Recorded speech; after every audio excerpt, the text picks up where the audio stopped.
All right. Carrie, want to go ahead and say anything else as well too, or No, should we thank go? you all so much for being here with us today. We're really excited to have this opportunity to go over a very big part of your decision-making process, which is the financing.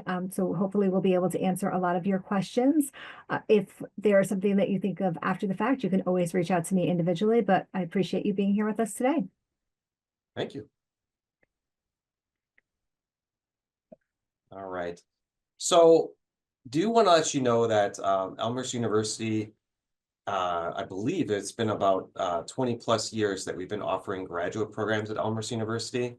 And outside of our healthcare programs, we do have programs in business, MBA, our industrial organizational psychology program, project management, supply chain, and then education and technology. So if you know of anyone who's interested in any of these programs, feel free to let them know. And each one of our programs does have a dedicated program director that you'll be working with throughout your time here at Elmhurst University. They assist with registration and any questions and concerns that you may have throughout your program. All right, so I'm going to kick it over to Carrie, who's going to talk with you a little bit regarding the application process for our full-time healthcare programs. Yes, so all of our full-time healthcare programs, your application goes through CAS, CAS, whether it's CIDCAS, CSDCAS, MEMCAS, or Nursing CAS, or OTCAS. Your applications will be processed through CAS completely. There is no additional application that you need from our end. So once all of your materials are submitted to the CAS system, they are able to process it and verify it. Once your application is verified, then we're able to look at it for review for admission to our programs. We do have interviews for both the MEMP and the OT programs, so you would be invited to an interview. For the CSD, the application for them will close on January 15th. There will be optional interviews for those. MEMP and OT are open now, and we're processing applications as they come through and offering those interview invites as we're going along. So we've already been doing them, and we'll continue to do them. Officially, those application processes are going to close. The MEMP will close on January 31st, and OTS is going to close on February 15th. If you're looking for a fall 26 start, those application cycles will open next summer and next fall. So for CSD and OT, they will open in July, and nursing will open on September 1st.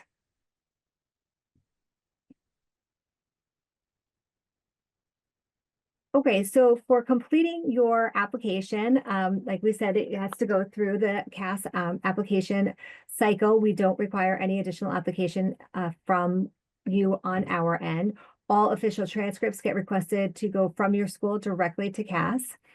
You would submit your statement of purpose. You would also submit your letters of recommendation. All you have to do is put in the name and the email of the person who you want to be doing your recommendation, and then they are sent an automatic email in which then the response goes directly into CAS. Your resume and your statement of purpose are uploaded, and then any additional materials that you'll need, for example, observation hours for OT. International applicants, we do require an evaluation of any international transcripts.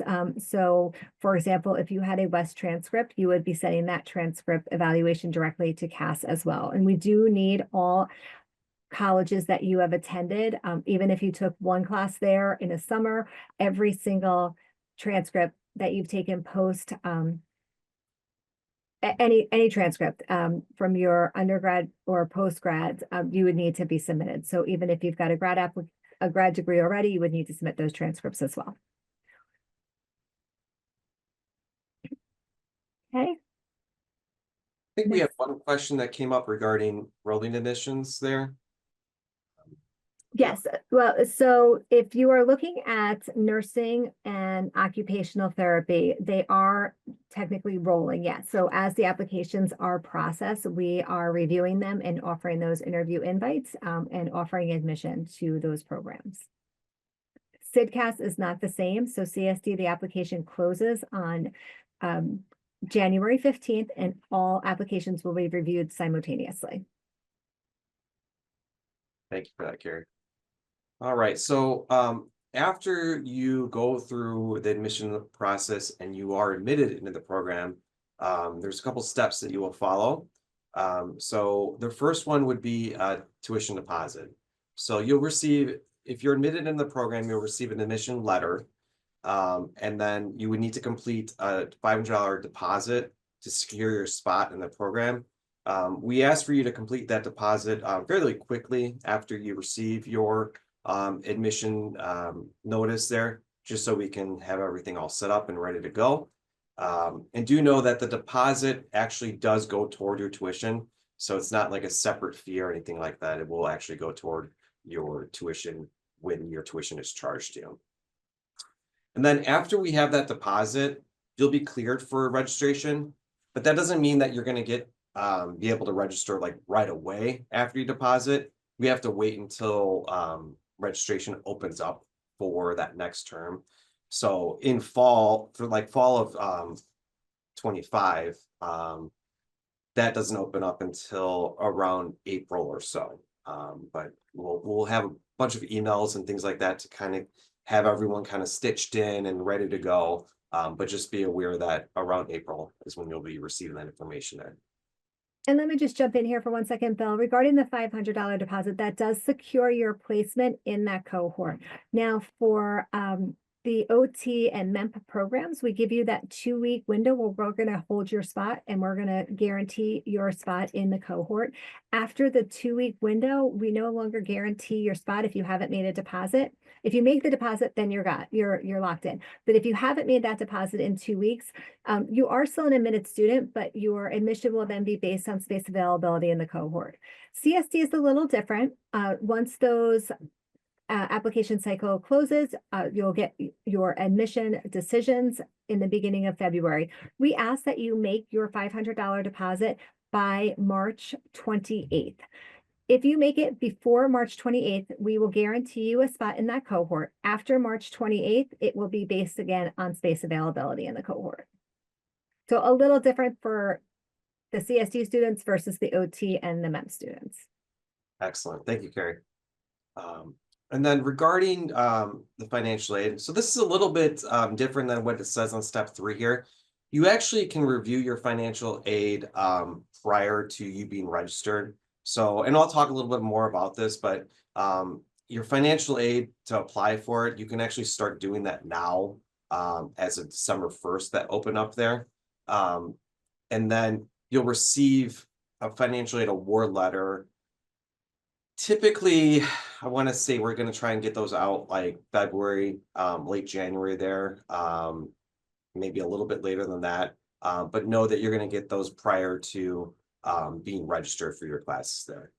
And then the next step after that would be orientation, which we have that around May. Carrie, when's orientation typically? So for the CSD students, orientation is going to be in May. And then for the MEMP and the OT students, that orientation will be in August before the program starts. Excellent. Excellent. CSD has that summer start with the July class. So that is why they have their orientation in May. Yeah. So then you'll be starting your classes fairly quickly right after the orientation there. Yes. All right, so I'm going to jump right into some of the financing for graduate school. If you guys want to take a look, we do have that site there, elmhurst.edu /grad aid, and we'll go into depth as well regarding all the benefits and opportunities that we have. If you are an alum of Elmhurst, let's say that you completed your undergrad here, we do offer an alumni benefit there. So it may be a first course voucher, or it may be a discount toward your tuition there. That is still being worked out there, but we will let you know as we do. We're making a little bit of a change with that. We also offer a legacy benefit as well too. So that could be a scholarship amount, or it can be a discount as well too. And again, we will let you know regarding that, because that is being updated as we speak. We do have departmental scholarships as well too. So if you were offered a departmental scholarship, you would receive a scholarship letter with that, with the amounts of the scholarship there. And then I'll talk a little bit more in depth regarding the Elmhurst graduate grant in the next slide, loans. And then I'm going to let Carrie talk a little bit regarding some of the GA positions and the exemples grant that we have going on, as well as a graduate scholarship, before I jump into the loans and the graduate grant. Okay, great. Thanks, Bill. So one of the things I wanted to mention about the departmental scholarship, if you are a CSD student and you are looking at that departmental scholarship, what you're going to need to do is you need to add a paragraph at the bottom of your personal statement for the Good Band Fellowship. That is where you would be applying for that opportunity. If you are an OT student or a MEMP student, your overall application and your interview is what is going to be the determining factor for the faculty to decide who is receiving those departmental scholarships. Now, for the GA positions, there are GA positions for both CSD and MOT. And MEMP does not have a GA position, but for CSD, there are 2 GA positions and they cover a quarter of your tuition with, I believe, 5 hours work each week within the department. You would apply for that the same way that you're going to apply for that Good Band Fellowship for CSD. You're going to add a paragraph at the end of your personal statement if you are interested in applying for the GA position. If you're not interested in applying for the GA position, you just don't add that paragraph. That's no problem. For MOT, if you are interested in the GA positions, it is 10 hours a week, but you get half of your tuition for the MOT. That is going to be a separate interview after you are an admitted and deposited student. So we will open that up to our deposited students, those who have secured their spot in the cohort, to be able to apply for the MOT GA position. And that will be an interview online, about 30 minutes with our program director to make the determination on who gets the MOT GA positions. Now, Examples Grant is a really new, amazing opportunity that we just had our first group go through this past fall. And what it is it's an opportunity if you know that you are going to be interested in working in the education arena. And it's going to be for the CSD students, the MOT students, as well as our education students. We take 3 from each area, 3 CSD, 3 MOT, and 3 education students. And if you are bilingual, and it does not matter which language you are bilingual in, and sign language does count as a language, you can apply for the Examples Grant. And with that, you're in a sub-cohort, but you do commit for each year where you receive half of your tuition coverage, you are agreeing to work 2 years in the school system. So if you're thinking that you want to be into the healthcare system versus the school setting, that might not be the right fit for you. But if you knew that you were really interested in going in the educational route, being a speech therapist or an occupational therapist in a school, this could be a good fit for you if you are bilingual. This is different than the CSD multicultural, multilingual aspect. There is that opportunity to have that sub area, multicultural, multilingual, and you do not have to be bilingual for CSD to also take those courses. But for the Examples Grant, you do need to be bilingual. You do have to have a base level of language skill. So after you do your regular CAS applications for the program, you would apply to the Examples Grant. You'll be in that cohort with, I said, there'll be 9 people total. So it's kind of a great opportunity for that interdisciplinary connection with a sub cohort of the 9 of you. Like I said, and there is a separate application for that. It's listed on our website. And if you are interested, you can always reach out if you've got more questions, and I can get you connected with our program director who is running that Examples Grant. Did you want me to talk about the graduate scholarship competition also? Yeah, if you want to mention it. Sure. So each year we do a graduate scholarship competition. It does change a little bit from year to year, but it is a scholarship that focuses on leadership. And we run it each spring. We typically have about 100 applicants for this. It is a 3-minute video with very specific prompts. So you need to make sure that you hit all the prompts to be able to qualify for the competition. But last year we had a participation fee. So anybody, or participation, I should say, scholarship. So anybody who actually completed the prompts and the video was awarded a participation in the scholarship $1,000. And then our winner won half of their tuition. I don't know if it's going to be exactly the same this year. So a couple of years ago, we did a first, second, third marketplace. Last year we just did one where you got half. I'm not sure the exact layout this year, but it's another great opportunity to be able to participate in something and earn more money towards your tuition. So another exciting opportunity coming down the pipeline. That's one of my favorite events that we run each year there. It is wonderful. Love watching those videos. They're fantastic. So we do have a big event in August, and we welcome all of our incoming students, and the winner is announced at that event. So you'll know if you're a finalist because you'll be asked to come back to be a finalist. So you'll know ahead of time if you're one of the people who are one of the finalists in the competition. And then we run a great big welcome event in August to welcome all of our new graduate students to campus. And then we announce the winner there, and it is a really exciting event. Libby, I'll be talking a little bit more regarding the Elmhurst graduate grant in the upcoming slide here. All right, so to get started with financial aid, and Carrie, thank you so much for going over that. Appreciate that. We ask you to apply for financial aid just like you would on your when you were in your undergrad there. So you'll go to studentaid.gov, and then you'll complete that process. The only thing that's different is you're applying for a professional degree or graduate school. So for your undergrad, you may remember that you had to put your parents' information in there. You will not have to put that information in from your parents as a graduate student there. Takes about 30 minutes or so to go through. And as I mentioned earlier, it is up right now for this upcoming fall of 25. They launched that on December 1st there. So just make sure that you have your tax information with you. Actually, most of that tax information will be pulled from before. So you should have it just on the side just in case, but it will pull through automatically there. And you have to do this once a year as well too. And then at the end, when you complete the FAFSA, make sure that you put Elmhurst in. You can jot down that school code, but if you don't have it, you can always just do a search for it at the end of the FAFSA and it will pull through. And I believe you can put up to 10 schools on there. So you can always go back and update that information as well too. There's one line in here that says, make sure that your FAFSA corresponds to your enrollment semester. So that's important because right now you could still actually complete the FAFSA for this upcoming spring term that we have.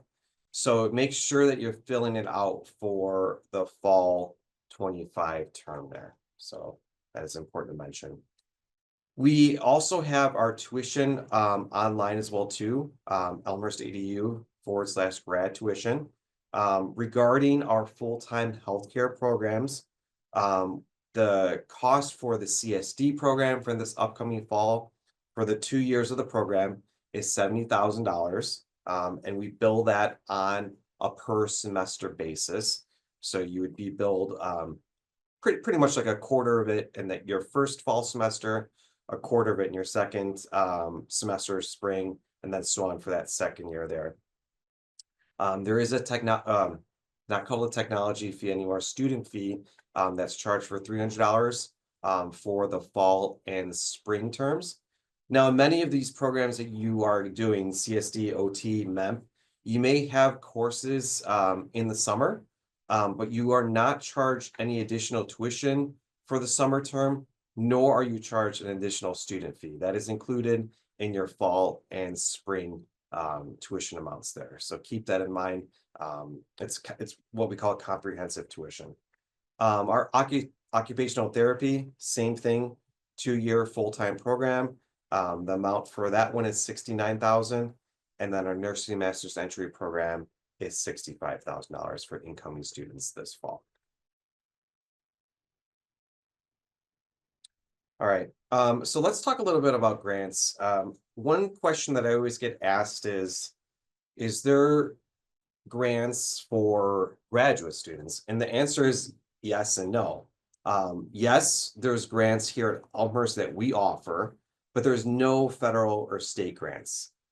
So we offer grants because you're not receiving it from the state or from the federal government there. So what happens is when you fill out your FAFSA, you're going to get what's called an EFC number, or I think actually they changed it to SAI, stands for Student Aid Index. And based on what that amount comes back with on the Student Aid Index is going to be how we determine what you receive for your graduate grant. Right now, currently it is $1,000 or $2,000 per year, depending on need. So if you received $1,000, it would be split $500 for the fall term and $500 in the spring. If it's 2,000, obviously it's 1,000 for the fall, 1,000 for the spring. And you, again, need to complete that FAFSA for that second year to see if you're qualified for the graduate grant in your second year there. I will tell you that a very large majority of our students who are in our full-time graduate programs do receive this grant. So I can't promise it to everyone, but I will tell you that many students do receive this particular grant.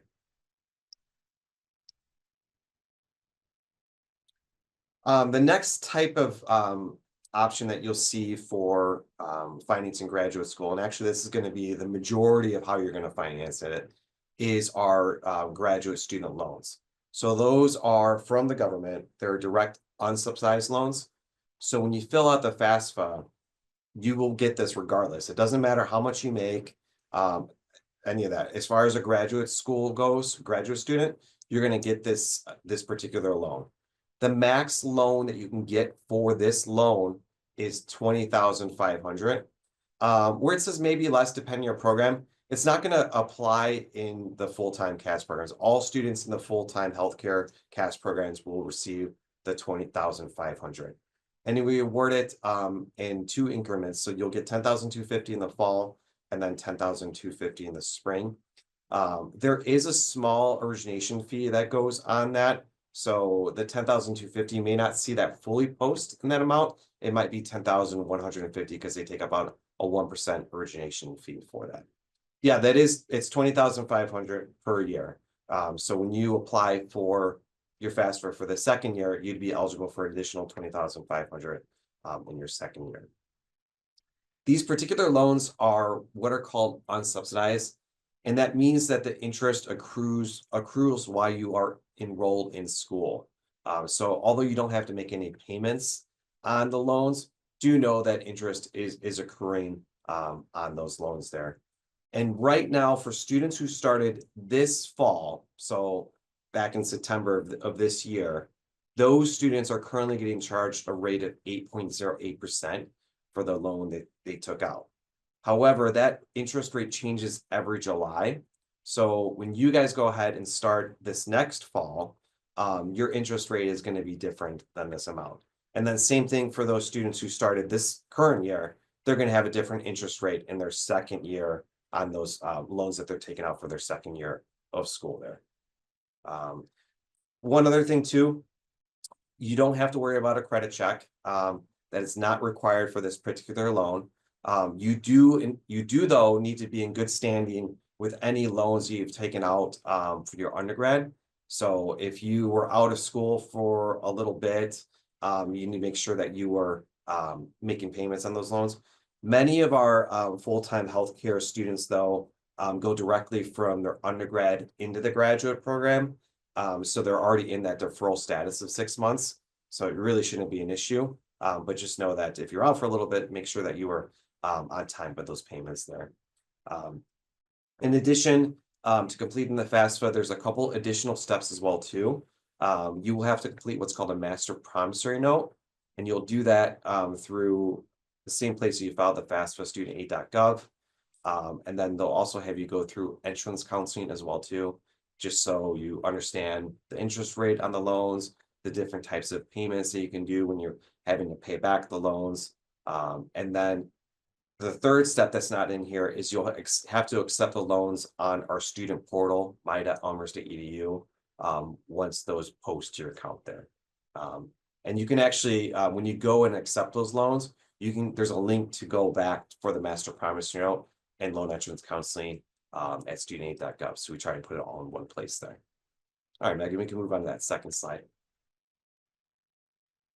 All right, so you might have seen like the 20,500. And if you do the math, it doesn't quite give you everything, right? To get that full amount paid for. So that's why many of our students in these particular programs apply for a Graduate Plus loan.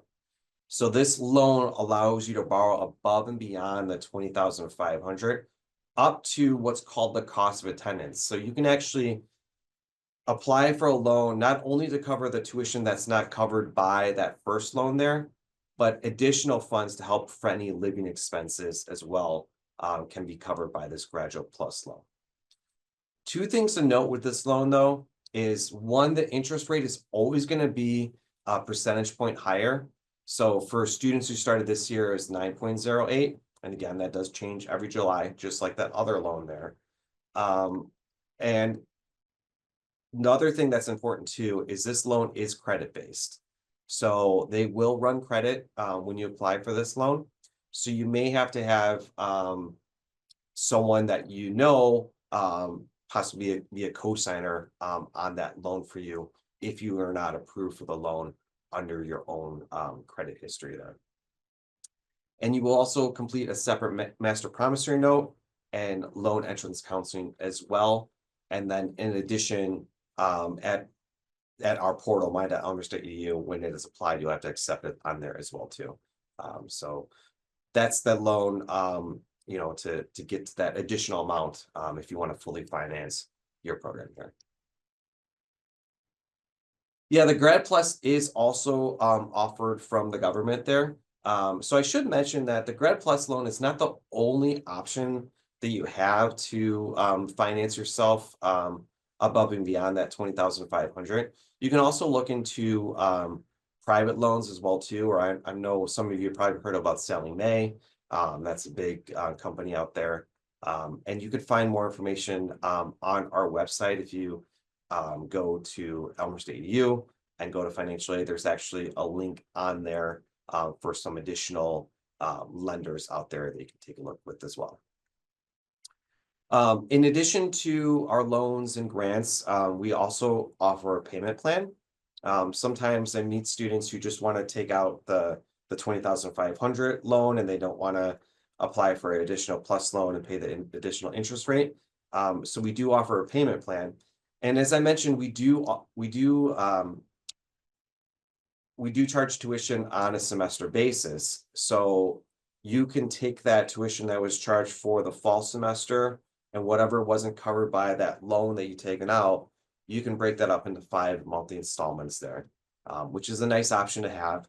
And I recommend that students go ahead and sign up for an auto pay plan. So you know on the 15th of each month, it's taken out. You don't have to worry about it. You don't have to sign up for that.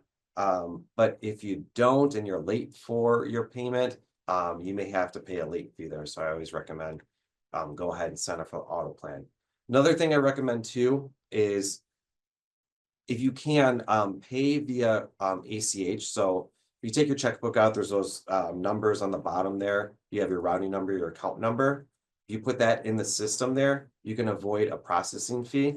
There's currently a 3% processing fee if you pay via like a credit card or debit card.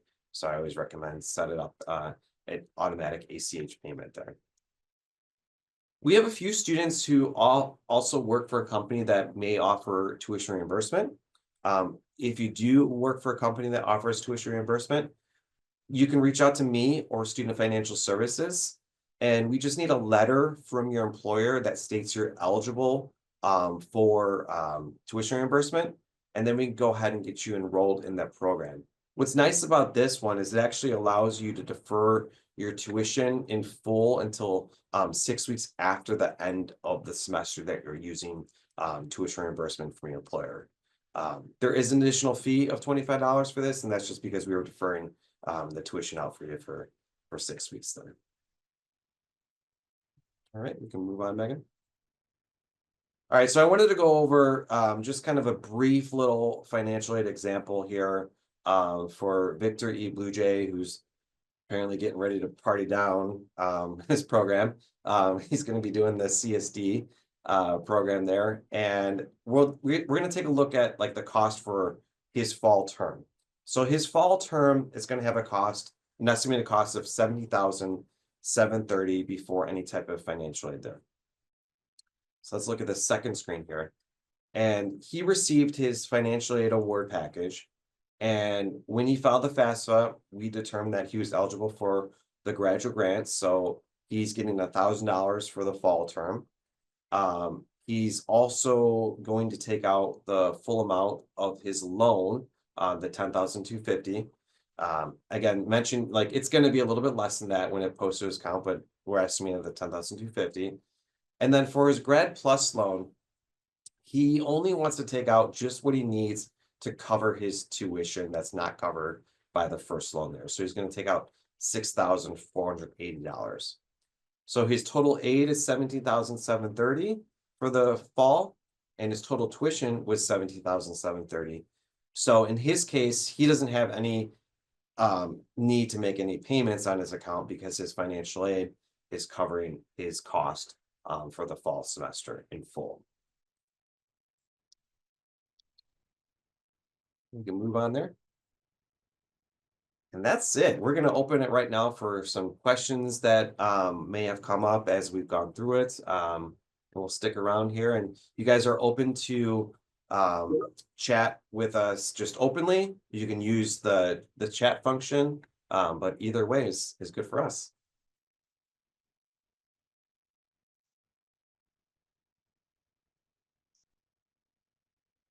Oh, don't all come at once. For the grad assistant interview and the competition, is there like a way to prep for that? Questions like that? For the scholarship competition, there are prompts about the things that they want you to cover in the video. So there'll be a lot of communication about how and what they are looking for in the video application for the graduate scholarship competition. For the GA positions, for CSD, is a paragraph that you're going to put at the end of your personal statement. For the OT program, it is going to be like a regular, any kind of interview that you would normally go into. Why would you be successful in this? Why are you looking for it? And you're going to have a one-on-one with the program director for that. Thank you. Oh, sure. Yeah, and then Carrie, just expand a little bit about the graduate scholarship competition. I know this year we actually submitted or we emailed students a sample video of what people have done in the past there. Yes, 100%. We'll give you that sample video so you can see what other people have done. They are great to watch. Yeah. People do a wide variety of things when they're doing it, and that is why there are those prompts in there to help you be able to have an understanding of what we're looking for from you in that competition. There is a question about the scholarships. For CSD, those scholarships are going to be awarded, and you will see them upon your admission decision. And then for the OT and the MENP program, it's going to be up to the program director's discretions. I will tell you, if a scholarship is awarded to a student who chooses to not come here, we do re-award those scholarships. So even if you don't get one right away, it doesn't mean that you're not going to get one. You still could. It just may mean that the program directors were still in the deciding process, or if a CSD student chose not to utilize that, we'll still utilize that money to another student. So it's not going to go unutilized. For the examples scholarship, it's actually a grant, but there is an expectation of fluency. There's one of the criteria that you could use is like if you have the seal of biliteracy. There is a list of the things that they will qualify you as biliterate, but that's a great example, is that seal of biliteracy will count towards your showing that you are biliterate. I'm trying to read everybody's questions in the chat. So I think there was one question about submitting the video for the graduate scholarship competition. So when we'll send out an email on how to do that, but typically students would post it to YouTube unlisted, correct, and then we pull it down from there, if I recall. But we'll have all that in there for you. Yes, that is how we did it. You were able to submit your link, and then we were able to view it from the link that the prompt that we gave you guys to submit those to. Regarding the admission decisions for the timeline for CSD, that application is going to close on January 15th, and then those admission decisions are going to be released in the beginning of February. For MEMP and for OT, it will really depend on the processing of the program directors. The applications often go to a committee review after your interview. And so those for MEMP, there's a writing sample, and OT, they have a group discussion on it. We do try to get our turnaround as quickly as possible for each of those programs so that you are able to have your admission decisions quickly. I Yeah, hope that answers that question. there's a question regarding the GA position and the grad scholarship competition. Courtney, it's really going to be whatever's the most beneficial for a student there.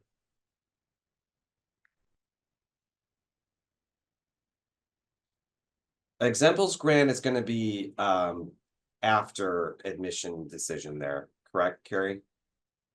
The exemples grant is after the admission decision because, well, one, we're going to have an examples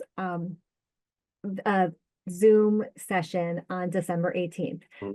So just so you know, if you are interested in learning all the details about the examples opportunity, please join our December 18th information session for that. But the application is going to be in January. So you'll be having your admissions decisions for CSD in the beginning of February. So depending on when you get that application in, depends on when they will be making that decision. I think that they like to get those decisions out as soon as possible for the examples. So I wouldn't hold off on applying for it if it's something that you're interested in. You don't need to wait to be a deposited student to apply for that. You can apply for it while you're going through the process of applying for the program. So you don't have to do that after the fact. You can do that simultaneously. The next question is from Caroline. She's asking regarding the CSD departmental scholarship and GA position. If you only find out upon admissions, it's possible you can find out afterwards because, as Carrie mentioned, maybe someone didn't forego their scholarship. That may be awarded at a later point in time too. Correct. So if you didn't get one upon the admission decision, like I said, there could still be an opportunity to receive it. Exemples grant, can you only receive that grant because you filed for FAFSA, or is there a separate application? No, you would do both. You would do your FAFSA application, and then the exemples grant is a separate application for that. So just to make it clear, there is the graduate grant, which gets you eligible for that $1,000 to $2,000 renewable yearly. And then there's the exemples grant. It's completely separate. And the exemples grant is where you would have that biliteracy piece and you're looking for the to work in the school setting, and you'd be committing the 2 years for every year that you get half of your tuition. So 2 separate grants. I hope that was a little bit more clear. Yeah. It's a lot of information to be absorbing. Ton of information here.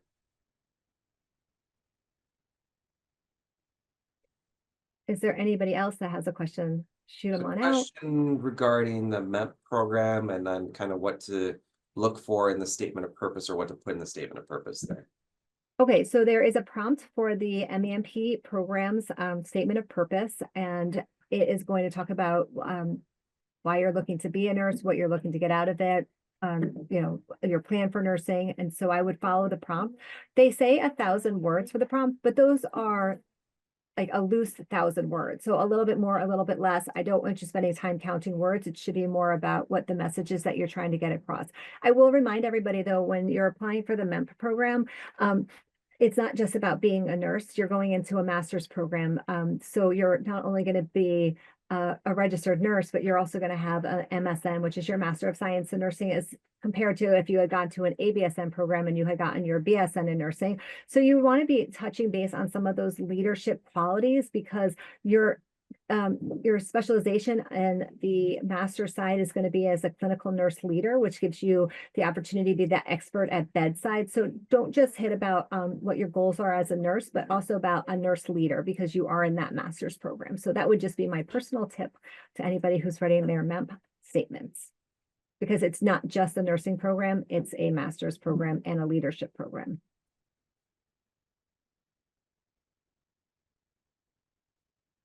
Anything else you see, Bill? Not right now. Okay, great. All right. Well, last call for questions. Otherwise, we'll go ahead and wrap it up. If you do have any additional questions, you can reach out to any one of us here. If you guys want to go ahead and take a quick snapshot here, you can go ahead and do that. But as I mentioned, Carrie is your go-to for any of your healthcare programs there, so you can email directly. If you have any questions regarding financial aid and all that good stuff, you can email me at william.smith@elmhurst.edu. And then if you know of anyone who's interested in any of our other programs, you can have them reach out to Carrie Ostergaard or Jim Fearing. Thank you so much, everybody, for joining us today.